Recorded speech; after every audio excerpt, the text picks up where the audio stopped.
Good morning विद्यार्थियों।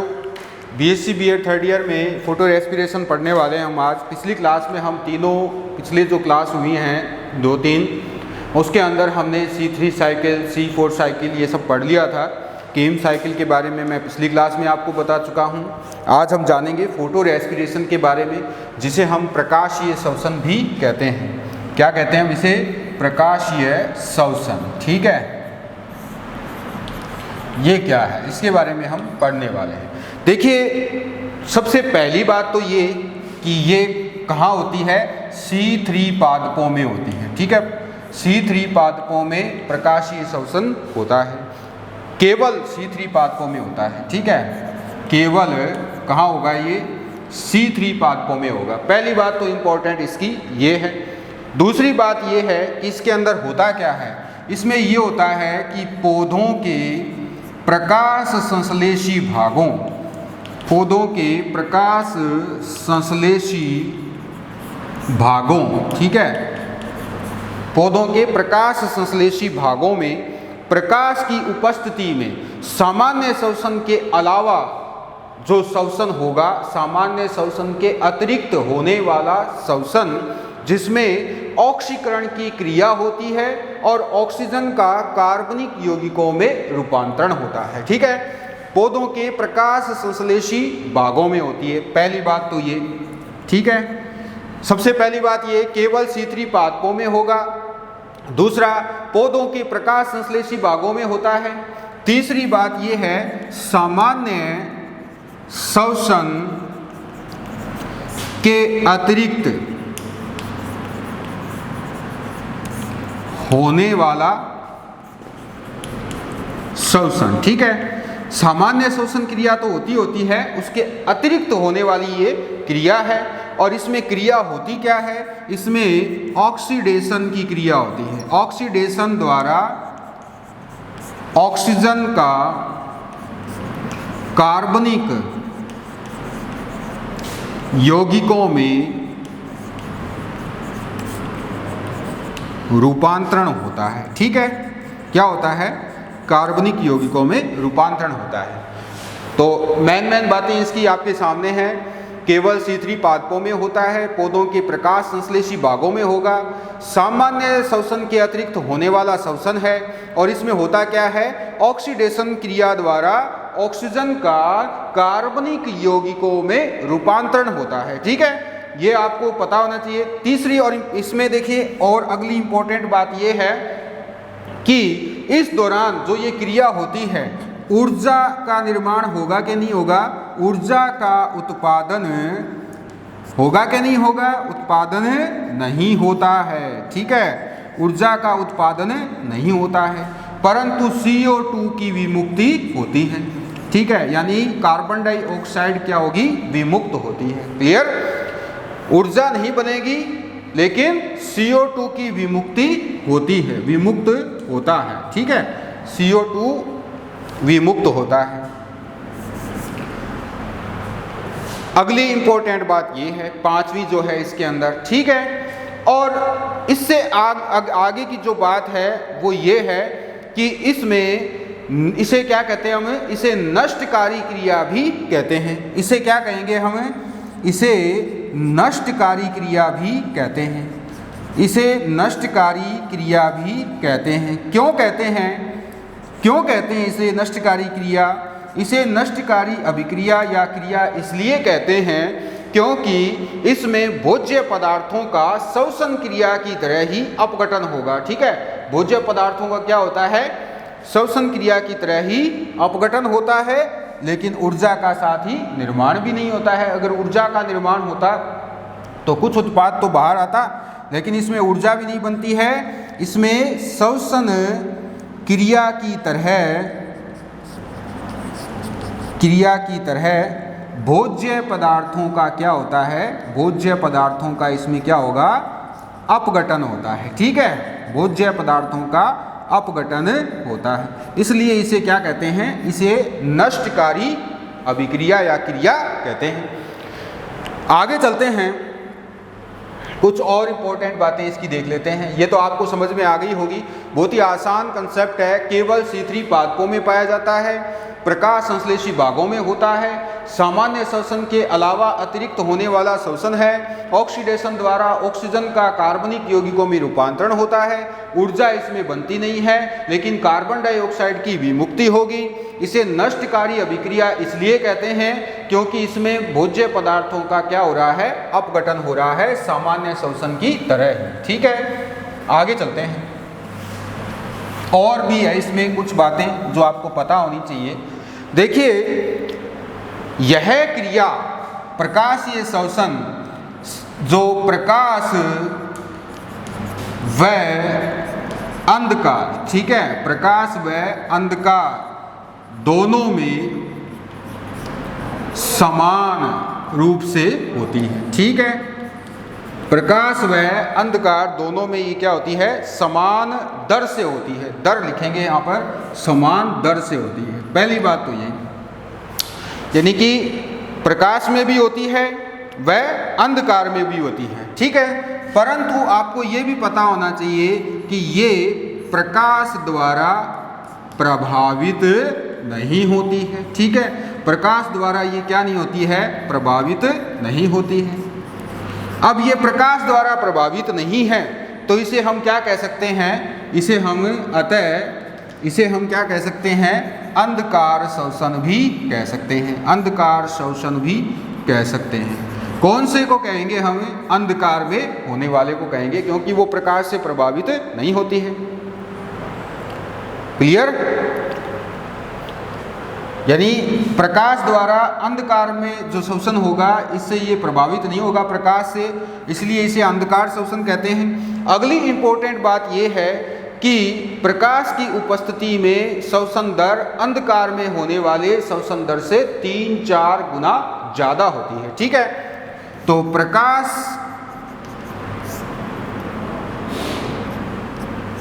श्वसन की दर अंधकार श्वसन से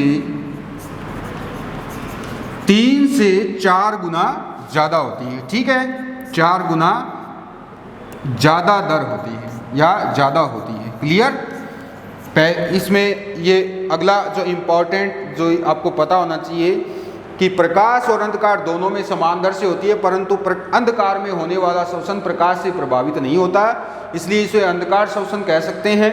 प्रकाश श्वसन की दर अंधकार श्वसन में होने वाले दर से 3 से 4 गुना ज़्यादा होती है, और इसको हम क्या कहते हैं, इसे हम प्रकाशीय श्वसन कहते हैं। ठीक है, अब देखिए इसमें क्या क्या काम होता है। इसमें आपको पता होना चाहिए कि इसमें O2 का क्या होता है, अवशोषण होता है। O2 का क्या होगा, अवशोषण, व CO2 की विमुक्ति होती है।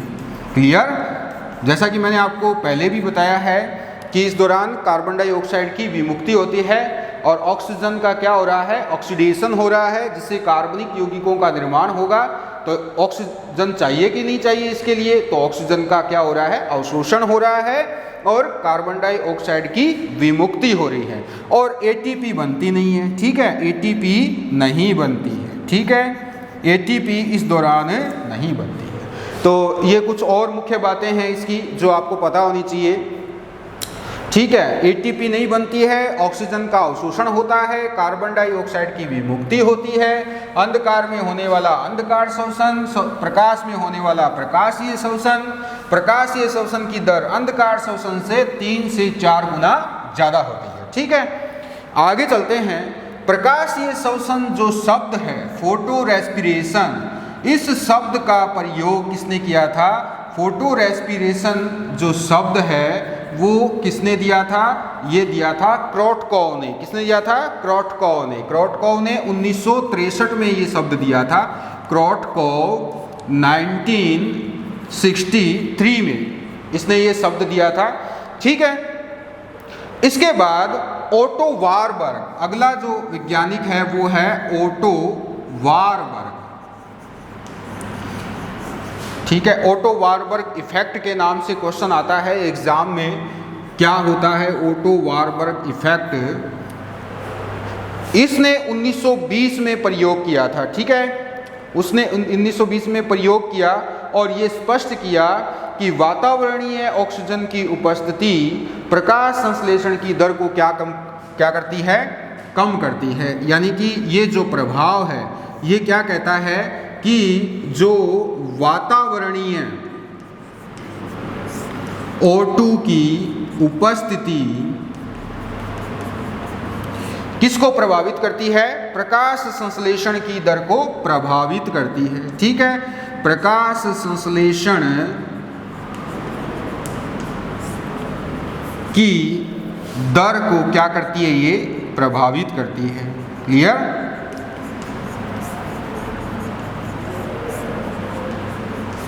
ठीक है, तो वातावरणीय ओटो वारबर्ग क्या कह रहा है कि वातावरणीय ऑक्सीजन की उपस्थिति प्रकाश संश्लेषण की दर को क्या कर रही है, प्रभावित करती है। प्रभावित का मतलब यही है कम करती है, कम करती है। प्रभावित में तो प्लस माइनस दोनों हो सकता है, लेकिन ये क्या करती है, कम करती है। ठीक है, और इसे ही हम क्या कहते हैं, इसे ही हम वारबर्ग इफेक्ट कहते हैं, वारबर्ग प्रभाव कहते हैं। ठीक है, इसके बाद इसने तो ये बता दिया, इसके बाद दो और वैज्ञानिक जिन्होंने इस पर और प्रयोग किए और वो थे ऑर्गेन एंड बो। इन दोनों वैज्ञानिकों ने 1971 में इस वारबर्ग इफेक्ट को क्या किया, इसका स्पष्टीकरण दिया। ठीक है, ने वारबर्ग इफेक्ट का क्या किया, स्पष्टीकरण किया। ठीक है, इसको स्पष्ट किया। कैसे स्पष्ट किया अभी देखते हैं। इन दोनों वैज्ञानिकों ने ओटो वारबर्ग द्वारा दी गई थ्योरी का क्या किया, स्पष्टीकरण दिया। अब स्पष्टीकरण में इन्होंने क्या बताया, इन्होंने बताया कि ऐसा इसलिए होता है, यानी कि प्रकाश संश्लेषण की दर इसलिए कम हो जाती है क्योंकि ऑक्सीजन व कार्बन डाइऑक्साइड में प्रतिस्पर्धा आ जाती है। यानी O2 व CO2 में रूबिस्को जो एक एंजाइम है मीजोफिल कोशिकाओं में पाया जाने वाला, तो रूबिस्को के लिए क्या हो जाती है, प्रतिस्पर्धा आ जाती है। ठीक है, ये किन्होंने बताया, ये बताया ऑर्गेन एंड बो ने बताया कि ऐसा इसलिए होता है, प्रकाश संश्लेषण की दर इसलिए कम हो जाती है क्योंकि ऑक्सीजन व कार्बन डाइऑक्साइड में रूबिस्को एंजाइम के लिए प्रतिस्पर्धा होती है। ठीक है, आगे देखते हैं आगे क्या बातें हैं।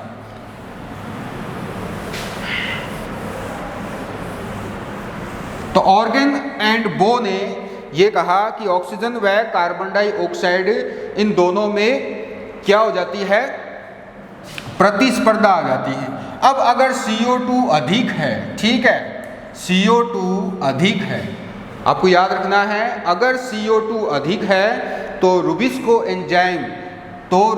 एंजाइम किसकी तरह काम करेगा, रूबिस्को एंजाइम काम करता है कार्बोक्सिलेज की तरह। ठीक है, अगर कार्बन डाइऑक्साइड की मात्रा ज़्यादा है तो रूबिस्को किसकी तरह काम करता है, कार्बोक्सिलेज की तरह काम करता है। ठीक है, अगर ऑक्सीजन की उपस्थिति ज़्यादा है, अगर ऑक्सीजन अधिक है तो फिर रूबिस्को एंजाइम किसकी तरह काम करता है, तो फिर रूबिस्को किसकी तरह काम करेगा, ऑक्सीजिनेज की तरह काम करता है। ठीक है, सरल और आसान शब्दों में आपको पता होना चाहिए कि ओटो वारबर्ग ने ये कहा कि ऑक्सीजन के प्रभाव से प्रकाश संश्लेषण दर कम हो जाती है। ऑर्गेन एंड बो ने ये कहा कि ऐसा इसलिए होता है क्योंकि कार्बन डाइऑक्साइड और ऑक्सीजन में किसके प्रति प्रतिस्पर्धा होती है, रूबिस्को के लिए प्रतिस्पर्धा होती है। अगर इस दौरान कार्बन डाइऑक्साइड अधिक मात्रा में है तो रूबिस्को एंजाइम किसकी तरह काम करता है, आगे किसकी तरह काम करेगा, कार्बोक्सिलेज की तरह। ठीक है, और अगर ऑक्सीजन की अधिकता है तो फिर ये रूबिस्को ऑक्सीजिनेज की तरह काम करता है। ठीक है, और जब ये ऑक्सीजिनेज की तरह काम करेगा, जब ये ऑक्सीजिनेज की तरह काम करेगा तो RUBP, जिसका नाम आपको पता होना चाहिए, राइबुलोज 1,5 डाइफॉस्फेट, इसका क्या करेगा, ये ऑक्सीडेशन कर देता है। ठीक है, इसका क्या करेगा, ये ऑक्सीडेशन कर देता है। ऑक्सीजन की उपस्थिति में इसका क्या हो जाएगा, ऑक्सीडेशन हो जाएगा और कौन सा उत्पाद बनेगा, फास्फोग्लाइकोलिक एसिड बन जाता है। ठीक है, फास्फोग्लाइकोलिक एसिड बन जाएगा। क्लियर। और वैसे अगर CO2 की अधिकता होती तो क्या बनता, तो फिर इसका कार्बोक्सिलेज एंजाइम की सहायता से कैल्विन साइकिल को अगर आप रिवर्स में जाओगे तो कैल्विन साइकिल में क्या हो रहा था कि ये RuBP कार्बन डाइऑक्साइड की उपस्थिति में कार्बोक्सिलेज एंजाइम की सहायता से 3 कार्बन युक्त PGA बना रहा था। ठीक है, लेकिन यहाँ पर ऐसा नहीं होता है। यहाँ पर अगर ऑक्सीजन अधिक है इस दौरान तो ऑक्सीजन की क्रिया का केल्विन साइकिल पर प्रभाव होगा, यानी कि ऑक्सीजन RuBP का क्या कर देगा, ऑक्सीडेशन कर देगा। किसकी सहायता से, ऑक्सीजनेज एंजाइम की सहायता से। यहाँ पर ऑक्सीजनेज एंजाइम काम आएगा। ठीक है, क्लियर। और फास्फोग्लाइकोलिक एसिड का निर्माण हो जाता है। ठीक है, अब देखिए फास्फोग्लाइकोलिक एसिड बना है ना कि PGA। अगर कार्बन डाइऑक्साइड अधिक होती तो PGA बनता, लेकिन ऑक्सीजन अधिक है तो क्या बन रहा है, फास्फोग्लाइकोलिक एसिड बन रहा है, जिससे PGA का निर्माण अवरुद्ध हो जाएगा, यानी कि PGA का निर्माण नहीं होगा। अगर PGA का निर्माण नहीं होगा तो कार्बन डाइऑक्साइड स्थिरीकरण की प्रक्रिया बंद हो जाती है, यानी कि कम हो जाती है या बंद हो जाती है। ठीक है, तो PGA का निर्माण या तो कम होता है या फिर नहीं होता, किसकी उपस्थिति में, ऑक्सीजन की उपस्थिति में, और इसी वजह से कार्बन डाइऑक्साइड फिक्सेशन नहीं हो पाता है। ठीक है, अब जो ये फास्फोग्लाइकोलिक एसिड बना है, इस दौरान जो फास्फोग्लाइकोलिक एसिड बना है, ये अब किसका काम करता है, ये अब श्वसनाधार का काम करता है। ठीक है, ये अब किसका काम करेगा, श्वसनाधार का काम करता है। क्लियर।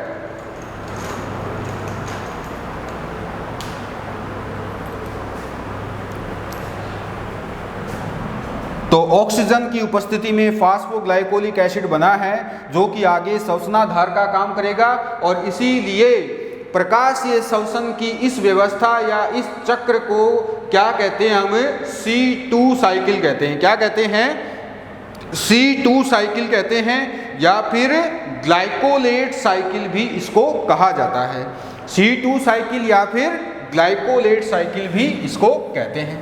अब देख लेते हैं क्या क्या इसमें क्रियाएं हो रही हैं।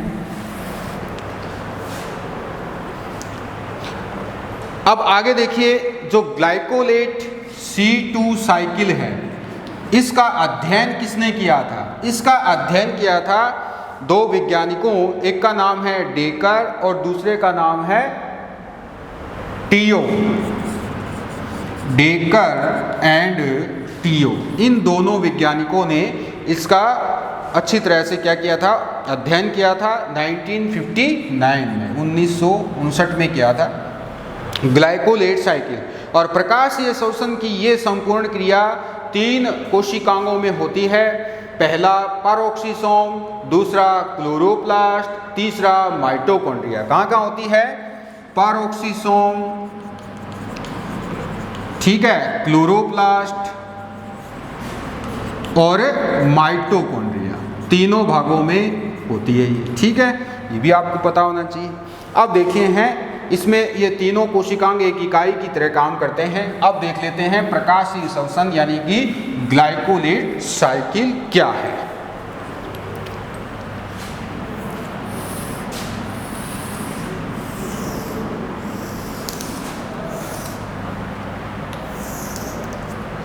तो RuBP, सबसे पहली बात ये तो है क्लोरोप्लास्ट। ठीक है, क्लोरोप्लास्ट, क्लियर। दूसरा जो भाग आता है, दूसरा जो आएगा वो है पैरोक्सिसोम, ये हो गया पैरोक्सिसोम।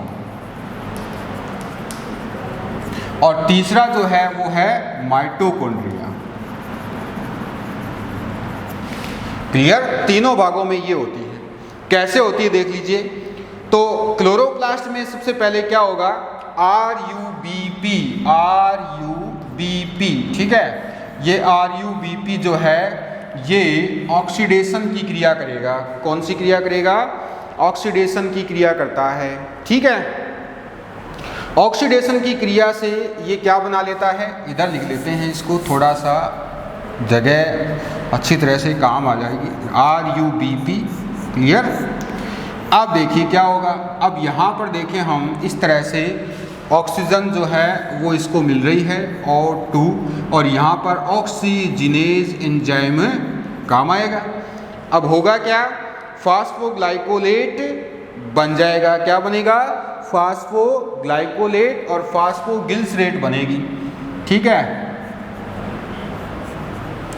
फास्फोग्लाइकोलेट और फास्फोगिल्सरेट, क्लियर।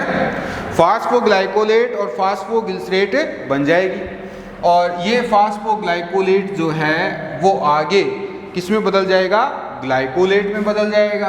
ठीक है, ग्लाइकोलेट, और ये ग्लाइकोलेट अब परऑक्सीसोम में ट्रांसफर हो जाएगा। तो ये परऑक्सीसोम में आ जाएगा ग्लाइकोलेट, ये आ गया परऑक्सीसोम में। परऑक्सीसोम में आने के बाद ये आगे रूपांतरित हो जाएगा ग्लाइऑक्सिलेट में। किसमें? ग्लाइऑक्सिलेट। ठीक है, ग्लाइऑक्सिलेट में रूपांतरित होगा, और ग्लाइऑक्सिलेट आगे जो एमिनीकरण की क्रिया होती है, एमिनेशन जो होगा, इसमें थोड़ा सा हमें जगह और चाहिए, इसलिए हम इसको थोड़ा सा क्या कर लेते हैं, यहाँ बढ़ा देते हैं। तो यहाँ पर ग्लाइऑक्सिलेट जो है ये NH2 के प्रभाव से, यानी एमिनीकरण के प्रभाव से ग्लाइसिन बना लेता है। क्या बना लेता है? ग्लाइसिन। ठीक है, ये ग्लाइसिन अब कहाँ जाएगा? ये अब आ जाएगा माइटोकॉन्ड्रिया में। ठीक है, ये आ जाएगा माइटोकॉन्ड्रिया में। तो ग्लाइसिन जो है माइटोकॉन्ड्रिया में पहुंचकर क्या करेगा? विएमिनीकरण करेगा, यानी कि NH3 और कार्बन डाइऑक्साइड को बाहर निकाल देगा, और NADH जो D है उससे NADH का निर्माण कर लेगा। ठीक है, तो इससे आगे क्या बनेगा? सीरीन बनेगा। क्या बनेगा? Serine, clear. और इस दौरान देखिए NH3 ये आ जाएगी बाहर, और CO2 बाहर आ जाएगी, क्लियर। और इसमें NADH का अपचयन हो जाएगा NAD से। ठीक है, इस तरह से ये प्रक्रिया होती है। आगे देखते हैं हम। अब ये सीरीन जो है ये कहाँ आ जाएगा? फिर से परऑक्सीसोम में आ जाएगा। ये आ गया सीरीन परऑक्सीसोम में आ गया। यहाँ पर आने के बाद ये सीरीन जो है वो आगे फिर विएमिनीकरण क्रिया द्वारा, यानी कि यहाँ पर फिर से क्या हो जाएगा, जो है NH2 बाहर निकल जाएगी। कहाँ निकल जाएगी? NH2 यहाँ से बाहर निकलेगी। ठीक है, यहाँ से ये NH2 क्या निकल जाएगी? बाहर निकल जाएगी। ये NH2 जो है फिर यहाँ मिलती है, इसको मिल जाती है। ये यहाँ से जो रिलीज होती है वो इसको यहाँ मिल जाएगी, फिर ग्लाइसिन का निर्माण होगा। ठीक है, इस तरह से ये NH2 बाहर आ जाएगी और बन जाएगा हाइड्रोक्सी पायरुवेट। क्या बन जाएगा? हाइड्रोक्सी पायरुवेट, ये बन जाएगा, क्लियर। हाइड्रोक्सी पायरुवेट आगे गिल्सरेट में बदल जाता है। किसकी सहायता से? NADH की सहायता से। किसकी सहायता से? ये आगे गिल्सरेट में बदल जाएगा। ठीक है, गिल्सरेट। और इस दौरान जो NADH है वो NAD में बदल जाएगा। ठीक है, इस तरह से, क्लियर। तो गिल्सरेट बनेगा, और गिल्सरेट बनने के बाद देखिए आगे क्या होता है। ये गिल्सरेट फिर क्लोरोप्लास्ट में आ जाएगा। ये आ गया क्लोरोप्लास्ट में। गिल्सरेट क्लोरोप्लास्ट में आने के बाद फिर से फास्फोग्लाइकोलिक एसिड का निर्माण करता है। ठीक है, ये जो है ये फास्फोग्लाइकोलिक एसिड का निर्माण करेगा।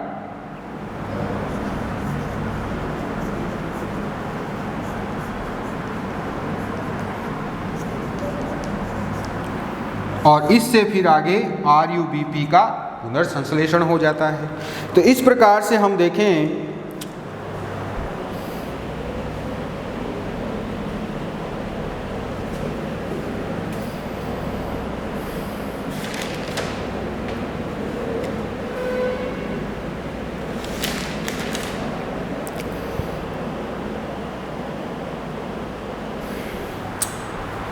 प्रकाशीय शोषण कंप्लीट होता है। तो क्लोरोप्लास्ट से शुरू होती है क्रिया, oxygenase enzyme, rubisco enzyme oxygenase की तरह काम करेगा। RuBP का क्या कर देता है, ऑक्सीडेशन कर देता है फास्फोग्लाइकोलेट में। ग्लाइकोलेट जो है आगे परऑक्सीसोम में ट्रांसफर होगी, वहां पर वो एमिनीकरण क्रिया द्वारा ग्लाइसिन बनाती है। ग्लाइसिन माइटोकॉन्ड्रिया में चला जाता है।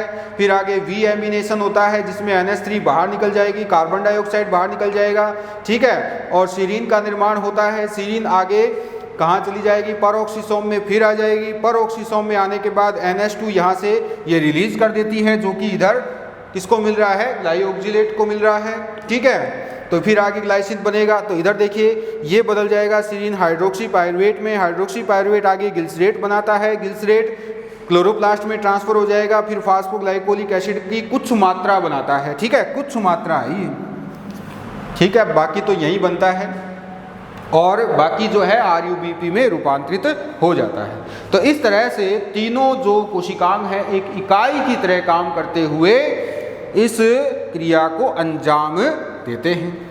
अब देखिए इसका महत्व क्या है, प्रकाशीय शोषण का महत्व क्या है, मैं आपको बता देता हूं।